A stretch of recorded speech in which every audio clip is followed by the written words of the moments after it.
Hello students, welcome to my channel easy learning accounts. और आज के इस वीडियो में हम रिवाइज करेंगे हमारा next concept of the third book accountancy, जिसमें हम पढ़ेंगे आज कंपैरेटिव स्टेटमेंट्स। इस चैप्टर में बच्चों हमें comparative and common size statement में से कोई भी एक कॉन्सेप्ट या फिर चॉइस में कोई एक कॉन्सेप्ट हमें करना होगा और 4 मार्क्स। ईदर इट इज दोनों कंपैरेटिव, वन कंपैरेटिव, दूसरा कॉमन साइज, दोनों कॉमन साइज स्टेटमेंट, कुछ भी आ सकता है। तो आज की इस वीडियो में हम लोग कवर करेंगे all over revision of comparative statement. तो बच्चों कंपैरेटिव स्टेटमेंट क्या होता है? जिसमें हम कंपैरिजन करते हैं 1 ईयर को दूसरे ईयर से, नंबर ऑफ ईयर जब कंपेयर किए जाते हैं तो उस स्टेटमेंट को कहते हैं कंपैरेटिव स्टेटमेंट। ये हिस्टोरिकल एनालिसिस का एक एग्जांपल भी होता है। कंपैरेटिव स्टेटमेंट हम दो तरीके से बनाते हैं, या तो comparative statement of P and L आएगा तो हमें वो बनाना होगा, या फिर कंपैरेटिव बैलेंस शीट होता है। तो दोनों में से अगर बैलेंस शीट आ गई तो बैलेंस शीट, या फिर comparative statement of P and L.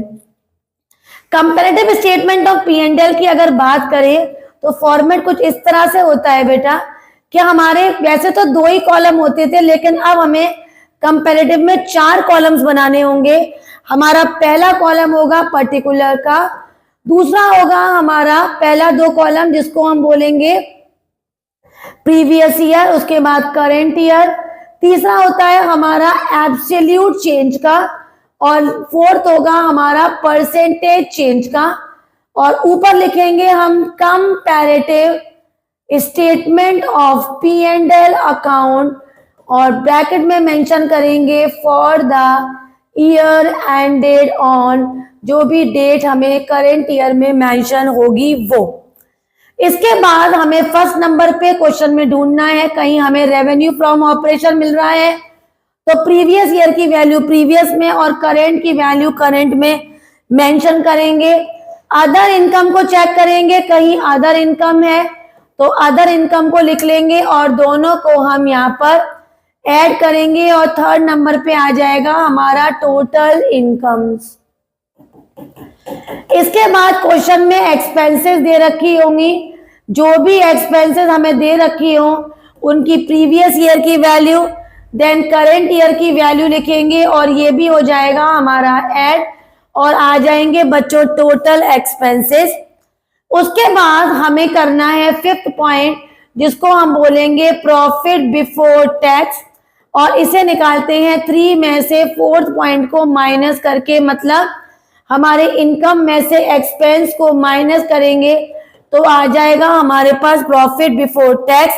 उसमें लेस कर देंगे हम टैक्स, तो आंसर आएगा हमारा प्रॉफिट आफ्टर टैक्स। तो ये हो जाएगा हमारा 6th point, profit after tax, और this is our final answer. But ये तो वही है जो हमने फर्स्ट चैप्टर में सीखा था, लेकिन बच्चों हम तो कंपैरेटिव स्टेटमेंट सीख रहे हैं ना, तो जो हमारा प्रीवियस ईयर था उसको हमने क्या माना था?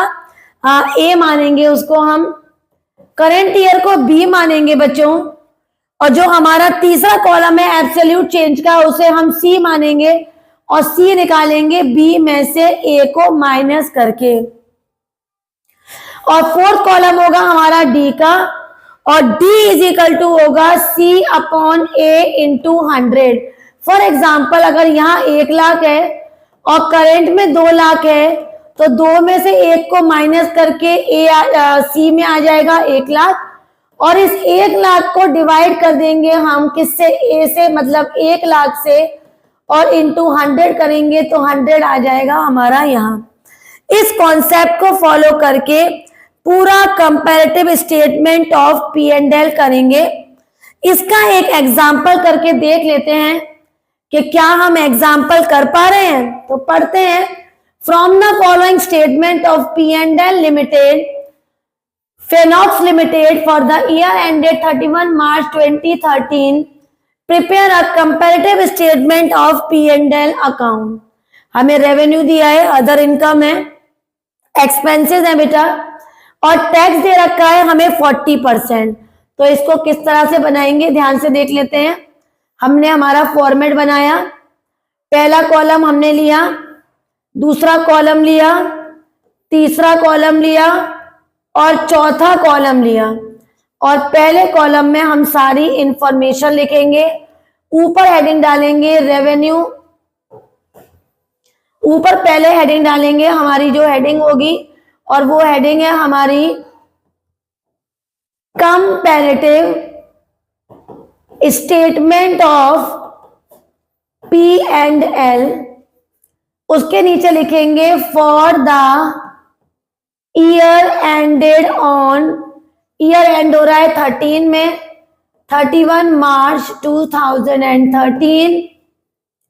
और फिर बाकी की इंफॉर्मेशन में पहले कॉलम में particular, previous year, current year, then ये हो गया हमारा एब्सोल्यूट चेंज और परसेंटेज चेंज। अब जो हमारा पहला कॉलम होता है ना बच्चों, उसमें हम लोग ले लेते हैं ए, दूसरे कॉलम को मानते हैं बी, तीसरे कॉलम होता है C is equal to B minus A, और लास्ट कॉलम होता है D equals to C upon A into 100। याद रखना हमें ये वाला फॉर्मेट हॉरिजॉन्टली ही बनाना है, वर्टिकली बिल्कुल भी नहीं, सीधा सीधा नहीं बनाना है, ऐसे ऐसे बनाना है, यूं यूं यूं, ठीक है। तो बस फॉर्मेट के अकॉर्डिंग हमें सबसे पहला पॉइंट उठाया, तो सबसे पहला पॉइंट हमें दे रखा था क्वेश्चन में रेवेन्यू फ्रॉम ऑपरेशन, उसके बाद हमने लिखा अदर इनकम्स, तीसरा कॉलम हो गया हमारा टोटल इनकम्स। अब इनकी वैल्यू लगाते हैं, तो प्रीवियस ईयर की वैल्यू है हमारे पास रेवेन्यू की 6 लाख और करेंट ईयर की वैल्यू है 8 लाख। ऐसे प्रीवियस ईयर का अदर इनकम है 50,000 और करेंट ईयर का वैल्यू है हमारे पास 1 लाख। इनको ऐड करेंगे और हमारा कॉलम बन जाएगा नेक्स्ट अदर टोटल इनकम्स का। इनको टोटल करेंगे 6,50,000 और ये हो जाएगा 9 लाख। अब आ गए हमारे फोर्थ कॉलम पे एक्सपेंसेस। एक्सपेंसेस क्वेश्चन में हमें डायरेक्टली गिवन है, नहीं तो इसके अंदर के पॉइंट्स भी होते तो हम उन्हें भी लिख देते। प्रीवियस ईयर की वैल्यू है हमारे पास 4 लाख और करंट ईयर की वैल्यू दे रखी है 5 लाख, और इसको भी टोटल हमें ऑलरेडी सिंगल वैल्यू है तो सिंगल वैल्यू का हमने डायरेक्ट टोटल कर लिया। नेक्स्ट कॉलम हो गया हमारा फिफ्थ पॉइंट, जिसको हम बोलेंगे प्रॉफिट बिफोर टैक्स। ये हमारे इनकम में से एक्सपेंस को माइनस करके आता है, तो 6.5 लाख में से 4 लाख को माइनस करेंगे 2,50,000 आएगा और इधर माइनस करेंगे 4 लाख आ जाएगा। नाउ लेस करेंगे बेटा इसमें टैक्स, और टैक्स रेट दे रखा है हमें 40%। 2.5 लाख का 40% निकालेंगे। 2.5 लाख का 40% जैसे ही हम निकालेंगे हमारे पास वैल्यू आ जाएगी 1 लाख, और 1 लाख को माइनस करेंगे। ऐसे ही 4 लाख का जब हम 40% निकालेंगे और 4 लाख 160 आ जाएगा, 0,00016, 1,60,000 को माइनस करेंगे बेटा और हमारे पास फाइनल आंसर आ जाएगा जो कि हमारा कंप्लीट आंसर होगा। उसको डबल लाइन से क्लोज करेंगे और इसे बोलेंगे आप प्रॉफिट आफ्टर टैक्स। 2.5 में से 1 गया, वैल्यू आ जाएगी 1,50,000 और इसको माइनस किया हमने तो 2,40,000। यहां तक हमने सिर्फ फॉर्मेटिंग कंप्लीट की है। अब हमें बनाना है अपना proper comparative with applied formula.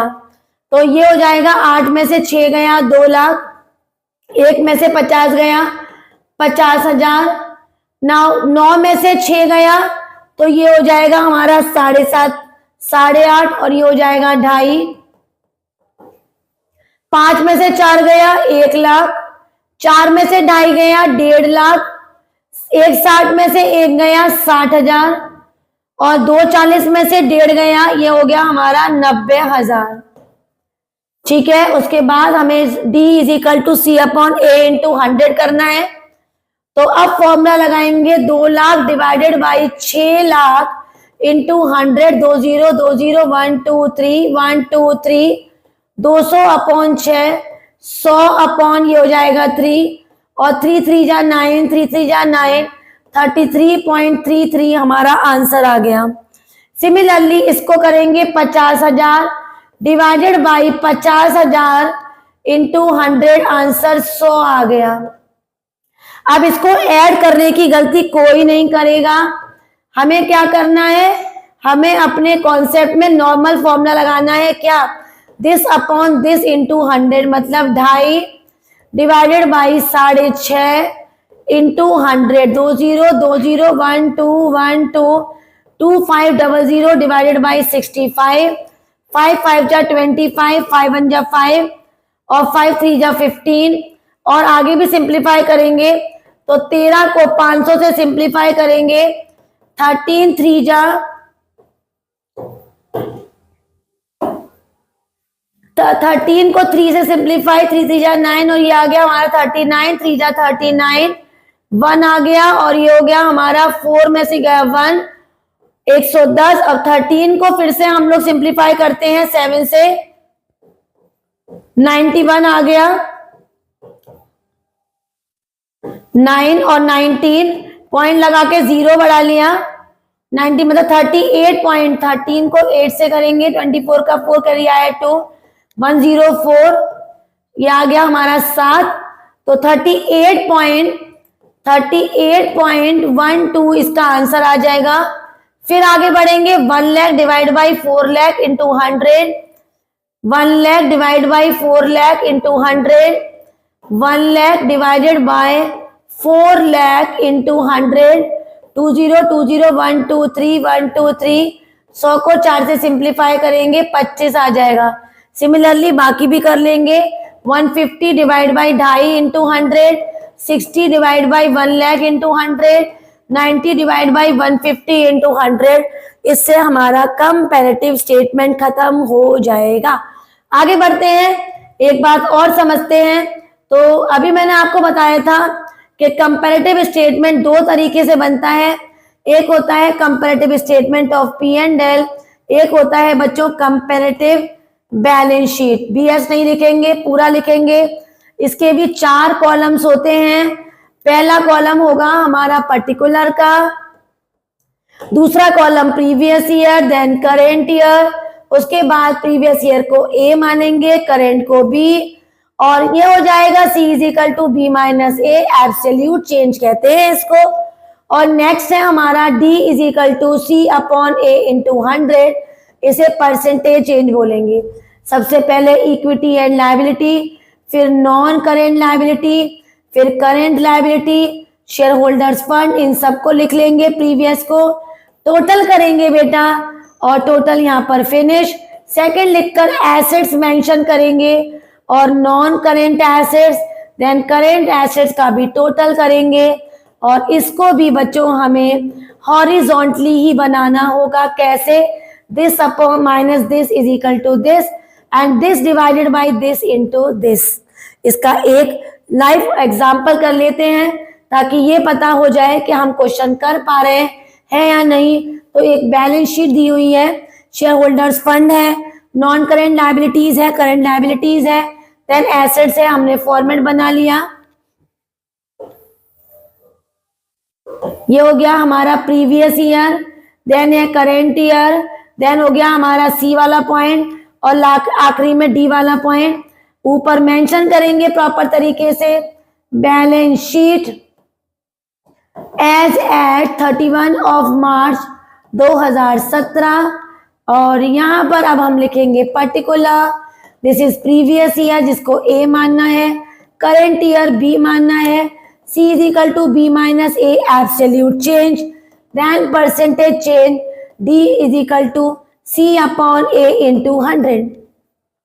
Format को एज इट इज कॉपी करेंगे और 1 लिखेंगे इक्विटी एंड लायबिलिटीज, है ना। उसके बाद 1 पे दे रखा है हमें शेयर होल्डर्स फंड, उसके बाद 2 में दिया है नॉन करेंट लायबिलिटीज, देन दिया है करेंट लायबिलिटीज, और इन सब का हो रखा है टोटल। नेक्स्ट हमने हेडिंग डाली सेकंड की, और सेकंड है हमारा एसेट्स। ये तो बस कॉपी पेस्टिंग हो रहा है बच्चों। पहला है नॉन करेंट एसेट्स, उसके बाद 2 नंबर पे है हमारा करेंट एसेट्स, और इसकी भी क्लोजिंग कर देंगे हम। अब इनकी वैल्यूज लिख लेते हैं बेटा जो क्वेश्चन में दी है। तो प्रीवियस ईयर में हमारे पास 4 लाख है, करेंट में 8 लाख है, ऐसे 2 लाख यहाँ है, 5 लाख दे रखा है इधर, देन उसके बाद 2 लाख इधर दे रखा है और 3 लाख इधर। एडिशन देखेंगे तो 8 लाख टोटल का हमारे पास वैल्यू है, और इसकी दे रखी है हमें 16 लाख। ये तो सिर्फ क्वेश्चन से उठा रहे हैं, कुछ भी अभी हमने मेहनत नहीं की है। ये आ गया हमारा 3 लाख, देन ये हो गया 6 लाख, 8 लाख, और यहाँ पर हो गया हमारा 16 लाख। अब हमें कंपैरेटिव बनाना है by using the horizontal analysis. 8 में से 4 गया 4 लाख, 5 से 2 गया 3 लाख, 3 से 2 गया 1 लाख, 16 से 8 गया 8 लाख, 10 से 5 गया 5 लाख, 6 से 3 गया 3 लाख, 16 को 8 से माइनस किया 8 लाख। अब आ गए हम लोग डी पॉइंट को निकालने, और डी कैसे निकलता है, C अपॉन A इंटू 100, मतलब 4 lakh divide by 4 lakh into 100, answer is 100। Now 3 lakh divided by 2 lakh into 100, 2 0 2 0 1 2 3 1 2 3, इसको सिंप्लीफाई करेंगे 150 150। Now 1 lakh divided by 2 lakh into 100, 1 2 3 1 2 3, answer आ गया हमारा 50। अब इनको ऐड करने की गलती नहीं करेंगे, तो वो क्या होगा 8 lakh divide by 8 lakh into 100 100। अगर आप इन सबको ऐड कर लेते ना बच्चों, तो इनका एडिशन 100 का भी नहीं होता। तो यहाँ स्टूडेंट गलती करेगा, इसे सिर्फ हॉरिजॉन्टली ही बनाना है। 5 upon 5 into 100, 3 upon 3 into 100, 8 upon 8 into 100, मतलब 8 लाख अपॉन 8 लाख इंटू 100। तो इस तरह से हमने कंपैरेटिव सीखा। पहला कॉलम प्रीवियस ईयर, दूसरा करंट ईयर, तीसरा हमारा सी होता है C is equal to B minus A, then D is equal to C upon A into 100। ऐसे ही कंपैरेटिव बनाएंगे बैलेंस शीट, ऐसे ही कंपैरेटिव स्टेटमेंट ऑफ P&L। आज इस वीडियो में हमने कंपैरेटिव फिनिश किया। नेक्स्ट वीडियो में हम कॉमन साइज वाइंड अप करेंगे। 4 नंबर में पक्का क्वेश्चन आएगा, हो ही नहीं सकता कि आधा इधर उधर हो जाए। 4 मीन्स 4। अब आपको ये तैयार करना है, और मेरा छोटा सा काम करना है, वीडियो को लाइक करना है, शेयर बहुत बहुत बहुत सारा करना है, और बेटा मेरे चैनल को सब्सक्राइब करना है, अपनी फ्रेंड्स को बताना है, और ज्यादा से ज्यादा चैनल को आगे लेकर जाना है। Bye bye.